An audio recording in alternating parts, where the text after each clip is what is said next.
조세희라는 작가가 쓴 소설 난장이가 쏘아 올린 작은 공을 보면 이런 이야기가 실려 있어요. 어느 양반집에 노비가 있었어요. 그들은 일가를 이루고 있었는데 주인이 보든지 안 보든지 성실하게 일했습니다. 그 노비 일가를 괜찮게 여긴 주인이 이 노비들을 자유롭게 풀어주기로 마음먹고 어느 날 그 노비 일가를 불러서 말합니다. 그러자 노비들이 두려워하면서 하는 말이, 아이고 주인님, 제발 우리를 내치지 말아주세요. 이런 말이었죠. 작가가 이 소설 속에서 말하고자 하는 것은 늘 주인이 없으면 살 수 없도록 주인의 눈치만 보며 살게 길들여진 노예 근성이었죠. 여러분, 우리가 하나님을 의지하고 하나님을 경외하는 것은 마땅한 일이지만 하나님을 무서워한다는 것, 두려워한다는 것은 전혀 다른 얘기예요. 우리는 하나님을 경외해야지 두려워하면 안 됩니다. 경외란 인격적인 관계에 근거하고 있습니다. 하나님께 매맞을 것이 두려워서 맨날 혼날 것만 두려워하면서 단지 그런 이유 때문에 신앙생활을 한다면 교회 안 가면 하나님이 벌 내리실 거야. 헌금 안 하면 하나님이 망하게 하실 거야. 이런 두려움에 뿌리 박힌 신앙생활을 한다면 기쁨이 있을 수 있겠습니까? 절대 기쁨이 있을 수 없어요. 종은 허구한 날 주인의 눈치만 살핍니다. 주인이 기분이 나쁘면 밥 안 주면 어떡하지? 매질하면 어떡하지? 아니에요. 여러분, 로마서 8장 15절 외우기도 좋아요. 광복절 8월 15일 로마서 8장 15절을 보면 너희는 다시는 무서워하는 종의 영을 받지 아니하였고 양자의 영을 받았으므로 우리가 아빠 아버지라고 부르짖느니라.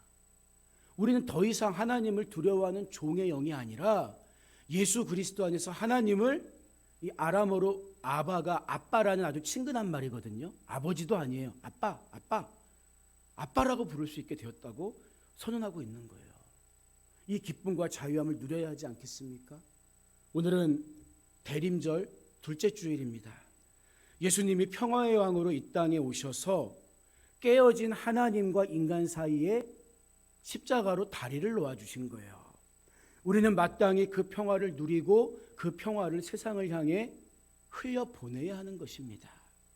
주님의 평화는 세상이 줄 수 있는 일회적인 평화와는 달라요.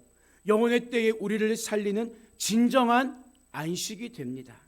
평화의 왕으로 오신 주님의 그 사랑을 기억하고 다시 오실 주님을 기다리면서 이제는 두려움이 아닌 사랑으로 주님이 바라시는 평화의 사도들로 사시기를 주님의 이름으로 축복합니다. 오늘 나눌 말씀은 본문의 시점에서 약 40년 전 형제들 사이에서 일어난 불미스러운 사건이 배경이 돼요. 야곱에게는 4명의 여인에게서 얻은 12명의 아들이 있었거든요. 그런데 자기가 그 중에 제일 사랑한 아내 라헬이 낳아준 요셉을 편애했고 그런 요셉을 질투한 형들이 아버지 몰래 그를 애굽의 노예로 팔아버립니다. 그러나 애굽의 총리가 된 요셉은 22년 만에 만난 형들을 진심으로 용서하고 품어줬어요. 그로부터 17년이 더 지났고 아버지 야곱이 세상을 뜨게 되니까 다시 지난날 자기들의 죄를 들추어낼까 봐 두려웠던 형들이 요셉에게 살려달라고 애원하는 것이 오늘 읽은 본문의 줄거리입니다. 요셉과 형들 사이에 이런 갈등이 생긴 이유가 뭘까요? 근본적인 원인은 야곱이 여러 명의 부인을 거느린 탓입니다. 아내를 넷이나 두었으니까 배다른 형제들이 서로 시기하고 경쟁할 수밖에 없었겠죠. 게다가 야곱은 대놓고 요셉만 편애했던 거죠. 그런 상황에서 요셉이 자기가 꾼 꿈을 자랑하듯이 형제들 앞에서 이야기합니다. 형님들 들어보세요. 내가 꿈을 꾸었는데요. 형들은 물론 아버지와 어머니의 볕단이 나에게 절을 하더라고요. 아, 또 꿈을 꾸었는데요. 형들은 물론 아버지와 어머니 별들이 다 나를 향해서 절을 하더라고요. 그 말을 듣고 형들이 불난집에 부채질하는 것처럼 분노했죠. 물론 가장 잘못한 것은 아무리 그렇다고 해도 배다른 동생 요셉을 애굽의 노예로 팔아버린 형들이 제일 큰 잘못을 한 것은 맞습니다. 하지만 여러분 잘 보세요. 정작 그 꿈을 꾸었던 요셉도 내가 꾼 꿈이 무엇을 의미하는지 몰랐다고요.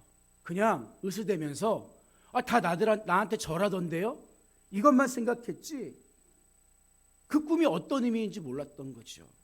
하지만 이 꿈은 결코 요셉 한 사람만을 위한 게 아니라 요셉의 증할아버지 아브라함에게 주셨던 언약대로 이스라엘을 보호하시려는 하나님의 계시였던 것입니다. 노예로 팔려온 요셉은 우여곡절 끝에 애굽의 총리가 되었고 흉년이 들어서 목숨을 구하기 위해 곡식을 사러 애굽에 온 형들이 요셉 앞에 엎드려 절함으로써 요셉이 꾸었던 꿈이 성취가 됩니다. 여러분, 그런데 이 꿈의 의미는 단지 형들이 요셉에게 절한다, 이게 끝이 아니었다고요. 요셉으로 인해 야곱 일가는 흉년 때 살아남을 수 있었고 무엇보다도 애굽이라는 안정된 나라에서 하나님의 약속의 때가 찰 때까지 하나의 민족으로 성장해 갈 수 있었던 거예요. 유목민들이 하루아침에 생겨났다가 일가가 몰살당하는 역사가 얼마나 흔했습니까? 하지만 애굽에 70명이 들어와서 나갈 때는 수백만 명으로 불어난 거예요. 하나님의 보이지 않는 손, 그 웅대한 비전과 계획을 하나님은 요셉에게 꿈을 통해 미리 보여줬던 거죠. 그런데 배다른 12명의 아들을 하나로 묶어주었던 아버지 야곱이 죽게 되니까 요셉을 과거 애굽에 팔았던 형들은 다시 걱정이 되기 시작해요. 왜냐하면 과거의 악감정을 가지고 이제 아버지도 안 계시겠다, 자신들에게 복수할지 모른다는 두려운 생각이 들었기 때문이었죠. 그래서 오늘 본문은 야곱의 죽음 이후 요셉의 형들이 극도로 불안해하고 있음을 보여주고 있습니다. 창세기 48장 27절을 보면 야곱이 애굽 땅에 17년을 거주하였으니 그의 나이가 147세라 이렇게 이야기하는데, 흉년이 들어서 130살에 처음 애굽으로 내려와서 그 후로 17년 동안을 애굽에서 함께 살았다는 거예요. 그런데 그 기간 동에도 형들의 마음은 좌불안석이었던 거죠. 15절을 보면 요셉의 형제들이 그들의 아버지가 죽었음을 보고 말하되 요셉이 혹시 우리를 미워하여 우리가 그에게 행한 모든 악을 다 갚지나 아니할까 하고 이렇게 이야기해요. 사실 성경을 보면 요셉은 17년 전 처음 형들을 만났을 때 이미 나는 형들을 다 용서합니다, 용서했거든요. 그런데 형들은 마치 용서받지 못한 사람들처럼 생각했던 거지요. 요셉에게 용서를 받고 17년 동안을 애굽에서 함께 살았지만 여전히 그들의 두려운 마음은 진행형이었던 거예요. 언제 요셉의 마음이 바뀔까? 그래서 조상들의 유해가 묻힌 막벨라 동굴에 야곱의 장례를 마치고 애굽으로 다시 돌아온 후 형들은 차마 직접 동생을 찾아가지 못하고 사람을 보내서 요셉에게 다시 사죄의 메시지를 전하잖아요. 그래서 16절과 17절을 보면 요셉에게 말을 전하여 이르되 당신의 아버지가 돌아가시기 전에 명령하여 이르시기를 너희는 이같이 요셉에게 이르라 내 형들이 내게 악을 행하였을지라도 이제 바라건대 그들의 허물과 죄를 용서하라 하셨나니 당신 아버지의 하나님의 종들인 우리 죄를 이제 용서하소서. 이렇게 기록되어 있어요. 재미있는 것은 여기서 요셉의 형들이 우리의 아버지라고 말할 수도 있는데 당신의 아버지라고 표현하고 있어요. 요셉의 아버지는 자기의 아버지잖아요. 형들의 이 마음 상태가 고스란히 반영되어 있는 거예요. 그들은 총리인 요셉에 대해서 너무나 큰 신분상의 차이를 느끼고 있었고 행여 마음이 바뀌어서 보복할까 봐 두려운 마음으로 가득 차 있었던 거죠. 그럴 게 동생을 노예로 팔아버린 과거 자기들의 죄가 너무나 큰 반인륜적 죄였기 때문입니다. 그래서 너와 내가 형제였잖아, 이것도 밝히지 못하고 당신의 아버지가 종인 우리들을 함부로 하지 말라고 말했잖아요. 그 말을 상기시키면서 용서를 구하고 있는 거예요. 얼마나 두려운지 짐작이 가는 대목이죠.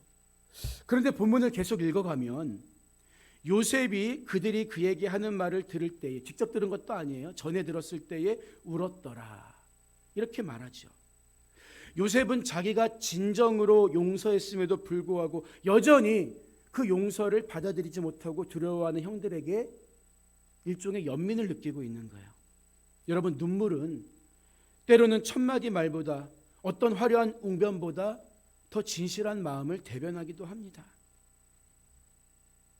우리말 성경에는 번역이 되어 있지 않은데 이어지는 18절, 그의 형들이 또 친히 와서, 이 18절의 시작이 접속사 와우로 시작돼요.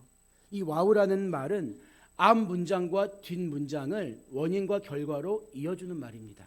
그러니까 이 17절과 18절을 원문에 맞게 번역하면 요셉이 울었더라, 그로 인해 그의 형들이 친히 와서, 이런 뉘앙스가 되는 거예요. 직접 찾아가지도 못하고 사자를 대신 보내서 우리를 함부로 하지 말라고 당신의 아버지가 얘기한 거를 좀 기억해 주세요, 이렇게 전했던 형들이 그 말을 전해 들은 요셉이 울었다는 말을 듣자 그로 인해 직접 와서 다시 한번 요셉에게 사죄할 용기를 얻게 되었다는 거죠. 그러니까 요셉이 형들을 용서합니다, 아이고 그렇게 가서 전해요, 이 말보다 그가 흘린 눈물이 훨씬 더 진실했고 형들의 마음을 편안하게 해주었다는 거예요. 하지만 그럼에도 불구하고 형들은 여전히 긴장을 늦추지 못해요. 그래서 와서 뭐라고 얘기합니까? 18절을 보면 그의 형들이 또 친히 와서 요셉 앞에 엎드려 이르되 우리는 당신의 종들이니이다. 여기서 당신의 종이라는 말은 형들이 진짜 노예가 되겠다 이런 뜻이라기보다는 자기에게 어떤 징계를 내리든지 우리는 받을 준비가 되어 있으니까 제발 용서해 달라고 조아리는 거예요. 왜냐하면 애굽 문화에서 종이란 주인의 한마디에 따라 생사 여부가 결정되는 존재였기 때문입니다. 이처럼 형들이 극도로 낮추고 있는 데에는 다시 한번 요셉의 용서를 구하는 간절한 열망이 담겨 있습니다. 도대체 왜 그러는 걸까요?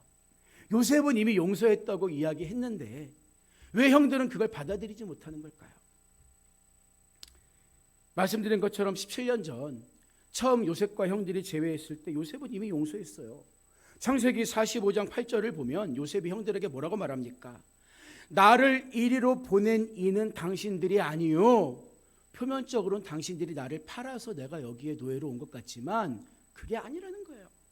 나를 이리로 보내신 이는 당신들이 아니요 하나님이시라. 하나님이 나를 바로에게 아버지로 삼으시고 내가 은혜 베풀도록, 그러니까 바로가 총리로 세웠겠죠. 그 온 집의 주로 삼으시며 애굽 온 땅의 통치자로 삼으셨나이다, 이렇게 이야기하면서 내가 애굽으로 오게 된 것은 하나님의 구원 역사, 아브라함에게 주셨던 우리를 큰 민족으로 이루시겠다는 그 말씀을 성취하기 위한 보이지 않는 그분의 섭리에 의한 것이었다, 이렇게 말하고 있어요. 그래서 내가 과거에 꾸었던 꿈이, 형들이 나에게 절하는 꿈이 내가 그냥 형들에게 높임받고 갑의 위치에 서게 되는 그것만 보여주는 게 아니라 우리를 살리시려는 하나님의 계시였습니다. 이 고백이거든요. 그때 그런 말을 했는데 왜 형들은 여전히 두려워하고 있냐는 거죠. 형들의 마음을 심리학적으로 분석해 보면 아무 조건 없이 용서한 요셉의 진정성을 수용하지 못했기 때문이라고 분석할 수 있다고 해요.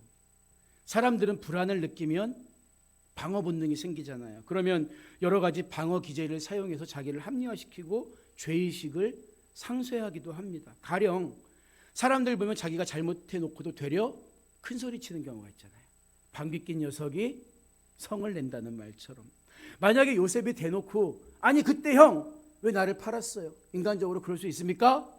이게 질책하면 형들은 자기 방어 본능으로 할 말이 있죠. 야 봐봐, 그때 너만 채색 옷 입히고 우리는 양치러 가는데 아버지는 너를 우리 감시하게 만들고 너 그랬잖아. 입장 바꿔 생각하면 우리 마음이 어떻겠니? 할 말 많죠. 양비론을 펼쳤을 거예요. 만약에 요셉이 한 달 동안만 감옥에 갇혀 있어봐, 형들도 구덩이에 갇혀 있어봐, 징벌을 내렸다면 내가 구덩이에 갇혀 있었으니까 그것으로 우리 잘못은 갚았다. 상쇄시킬 수도 있었을 거예요. 여러분 어릴 적 숙제 안 해가면 선생님이 회초리 드시잖아요. 그렇죠?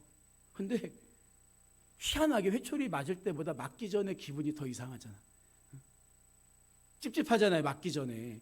맞을 땐 아프지만 맞고 나면 그래도 시원하게 이걸로 맞았으니까 숙제 안 해온 거 해결됐다. 뭔가 보상 심리가 딱 해결이 되는데 어떤 날은 선생님이 숙제 검사를 안 하고 이제 딴소리만 계속 하시면 그 귀에 안 들어와. 도대체 숙제 검사 언제 하시는 거야? 빨리 매를 맞아야, 내 잘못에 대한 대가를 지불해야 내 마음이 시원해지겠는데. 그러니까 형들도 마찬가지예요. 내가 용서받았다고 받아들이기가 힘들었던 이유가 요셉이 자기들에게 어떠한 질책도 안 하고 징벌도 내리지 않았다는 거죠. 여러분, 그런데 요셉의 조건 없는 용서는 우리가 믿는 복음과 너무 비슷해요. 사람들은요, 요셉의 형들과 같은 태도로 우리가 전하는 복음을 반박할 때가 있어요. 야, 어떻게 믿기만 하면 구원을 받아? 말이 돼? 내가 그래도 구원받을 만한 뭔가 행동을 해야지. 그래야 구원을 받지. 어떻게 예수님 믿는다고 저 사람이 구원받을 수 있어? 아니에요. 죽을 만한 죄를 져서 강도가 십자가에서 죽어가고 있었는데 예수님을 믿으니까 구원받는 거예요. 만약에 내 행동으로 구원받는다면 그거는 은혜가 아니라 보상이요, 대가겠죠. 하지만 성경은 뭐라고 말합니까? 너희는 그 은혜에 의하여 믿음으로 말미암아 구원을 받았으니 이것은 너희에게서 난 것이 아니요 하나님의 선물이라. 행위에서 난 것이 아니니 이는 누구든지 자랑하지 못하게 함이라. 그렇습니다. 조건 없는 사랑, 조건 없는 용서, 이게 복음의 본질이라는 거예요. 물론 우리가 예수님 믿은 후에도 육신의 연약함으로 인해서 습관적인 죄에 빠질 수 있고요, 잘못할 수 있어요. 그러나 하나님 사랑은 완전합니다. 모르는 법이 없어요. 예수 그리스도를 나의 구주로 영접했다면 우리는 그 순간 멸망의 자녀에서 하나님의 자녀로 신분이 변화한 거예요. 아무리 총을 못 쏴도 군복을 입고 있으면 그는 군인입니다. 마찬가지예요. 우리의 모습이 초라하고 부족해도 우리가 예수 그리스도를 믿는다면, 예수 그리스도로 옷 입었다면 우리는 마귀가 어떻게 할 수 없는 하나님의 자녀라는 거예요. 이 사실에 대한 믿음이 있을 때 우리는 종의 믿음이 아니라 자녀의 믿음으로 담대하게 살아갈 수가 있는 것입니다. 성령이 증언한다고 했어요. 여러분 모두 성령 안에서 종의 믿음이 아닌 자녀의 믿음으로 담대하게 일어서시기를 주님의 이름으로 축복합니다. 그런 두려움에 떠는 형들, 요셉이 다시 위로해요. 여러분, 위로는 한 번 하고 끝나는 게 아니에요. 받아들일 때까지 하는 게 위로예요. 혹시 여러분 누군가를 위로하고 격려하다가 아니야, 난 안 돼, 이런 말 들으면 되려 화를 낸 적 없습니까? 그러면 안 돼요. 끝까지 위로하는 거예요. 이게 평화의 사람의 모습입니다. 본문 19절 이하를 보면 요셉이 그들에게 이르되 두려워하지 마소서, 내가 하나님을 대신하리이까. 당신들은 나를 해하려 하였으나 하나님은 그것을 선으로 바꾸사 오늘과 같이 많은 백성의 생명을 구원하게 하시려 하셨나니 당신들은 두려워하지 마소서, 내가 당신들과 당신들의 자녀를 기르리이다 하고 그들을 간곡한 말로 위로하였더라. 이렇게 말하죠. 형들이 생각하는 평화는 조건적인 평화였습니다. 아버지가 살아계시니까 아마 요셉이 아버지 체면을 봐서 나를 용서하는 척할 거야, 이런 조건 때문에 평화를 유지하는 걸 거야, 이런 생각이었죠. 그러나 요셉의 평화는 조건 없는 평화였어요. 왜 형들의 생각과 요셉의 생각이 달랐을까요? 왜 형들의 평화와 요셉의 평화가 달랐냐는 거예요. 요셉은 연단을 받았기 때문입니다. 어릴 적 요셉은 아버지가 입혀주신 채색 옷을 입었습니다. 하지만 노예로 팔려가 허름한 종의 옷을 입게 되죠. 그것으로 부족했는지 감옥에 들어가 죄수복도 걸쳐봅니다. 그러나 하나님과 동행하는 그에게 바로는 총리의 옷을 선사하죠. 요셉이 은혜를 받고 나니까 과거가 해석되기 시작합니다. 그때는 사람이 싫고 세상이 원망스러웠는데 필요에 따라 자기 옷을 갈아입히시는 하나님의 손을 보게 된 거예요. 형들이 비록 나쁜 마음으로 자기를 팔았지만 하나님은 악을 선용하셨습니다. 그걸 깨닫고 나니까 아무 조건 없이 형들을 용서할 수 있었던 거예요. 최고의 용서는 용서했던 사실조차 잊어버리는 것입니다. 그래서 하나님은 이사야 43장 25절에서 나는 나를 위하여 내 허물을 도말하는 자니 내 죄를 기억하지 아니하리라. 할렐루야. 하나님은 우리를 용서하신 사실조차도, 우리가 죄를 지었던 그 기억조차도 마음속에서 다 지우셨다는 거예요. 요셉은 이처럼 분쟁의 자리를 화평의 자리로 바꾸는 사람이었습니다. 이것은 그가 특별한 사람이기 때문이 아니에요. 그도 어릴 적에는, 소시적에는 자랑하면서 형들의 마음을 상하게 할 정도로 그런 이기적인 면이 있던 아이였습니다. 그런데 연단받고 나니까 형들에게 버림받고 종살이했던 자신의 지난 날을 아브라함에게 주셨던 웅대한 언약을 이루어가시는 하나님의 과정으로 이해하고 받아들였다는 거죠. 쓰라린 지난날의 기억들을 하나님의 시선으로 인정하는 데에는 사실 용기가 필요한 거예요. 누가 노예로 살았던 과거를 기억하고 싶겠습니까? 누가 모함받아서 감옥에 갇혀갔던 시절을 되새기고 싶었겠습니까? 행복한 시절만 기억하고 싶지. 그런데 요셉은 형들에게 평화의 손을 내밀기 전에 먼저 초라하고 지난했던 자기의 과거와 악수했기 때문에 형들 앞에서도 담대하게 용서와 평화를 선언할 수 있었던 거예요. 여러분, 우리도 마찬가지 아닐까요? 살다 보면요, 때로는 후회스러운 일들이 왜 없습니까? 남에게 말하기 부끄러운 상처가 생길 수 있어요. 그러나 내가 누구에게 평화를 전하려면 먼저 나의 과거, 지난 날을 받아들일 수 있는 용기가 필요하지 않겠습니까? 여러분도 요셉처럼 여러분의 과거와 먼저 악수하시기 바랍니다.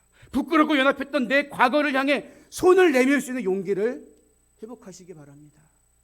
은혜 받으면 과거가 희석되는 거예요. 그때는 그것 때문에 죽을 것 같았는데, 그것만 내 인생에 없으면 떳떳할 것 같은데, 아닙니다.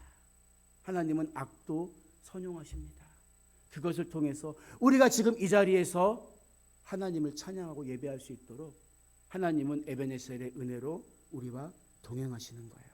그래서 누군가에게 내 안에 있는 평화, 자유, 회복을 전할 수 있는 사람은 속없고 무능한 사람이 아니라 가장 용기 있는 사람입니다. 오늘 말씀을 마무리합니다. 1928년 출생한 미국의 폴 칼슨 선교사님은 아프리카의 콩고에서 의료 사역을 하신 분입니다.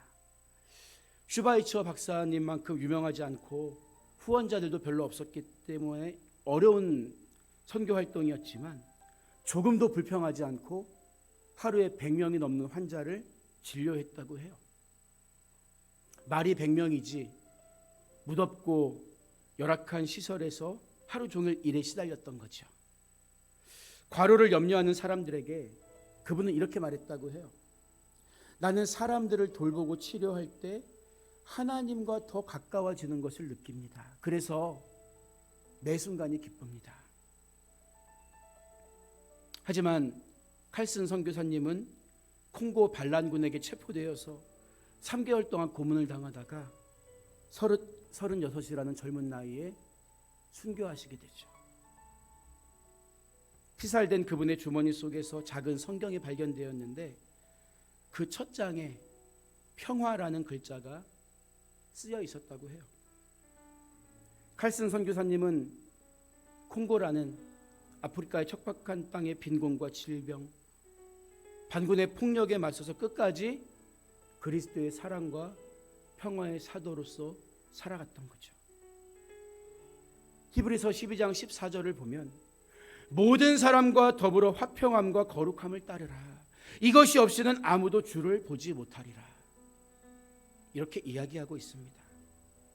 여러분, 평화는 때로는 우리의 땀과 피를 요구하기도 합니다. 우리가 진정한 평화의 사도가 되려면 먼저 나의 과거와 악수할 수 있는 용기가 필요한 거예요. 말라버린 저수지가 물을 흘려보낼 수 없는 것처럼 내 안에 먼저 회복과 평화가 이루어지지 않는 한 우리는 절대 누군가에게 손을 내밀 수 없기 때문입니다. 돌아보면 지나온 내 삶의 모든 것이 주님의 은혜이고 때마다 옷을 갈아입히시는 그분의 보이지 않는 손길로 인함이었습니다. 내가 먼저 그것을 인정하고 그 평화를 누리면서 세상에 나아가 세상을 치유하는 평화의 사도로 살아가시기를 주님의 이름으로 간절히 부탁드립니다.